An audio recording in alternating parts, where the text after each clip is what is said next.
Naglayas na kami ni Daniela. Dito kaya kami sa Dolomite. Si Kuya, hello po, tatay. Yan. Ay, sige lang. Lakad na kayo. Gusto niyo ba? Siya na nagtahimik. Ito nga pala, yung Dolomite.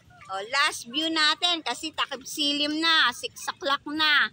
At ito na pala ang itsura ng Dolomite at night. Dapit hapon pala, oy. Ganun. May tugboat dyan. Hindi na kami pumasok kahit sinabi ni Kuya Guard.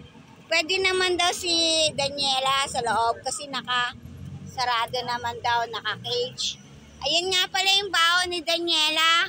Bumili na nga pala kami ng mga malakakain niya. Kasi lumayas na kami sa bahay na yon. Kaka-stress lang. Biro mo, hindi ka makalabas ng bahay para bumili ka ng gamot o pagkain dahil sasaraduhan ka naman ni adik. Kanya-kanyang trip na naman ang adik na yon.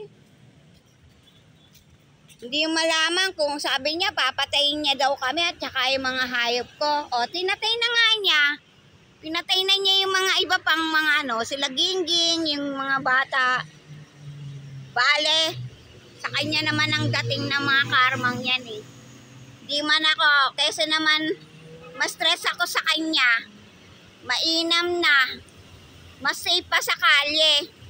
Ilang araw na lang naman, mas safe nga talaga sa kalye sa dami ng mga tao. Ayan, may dala kaming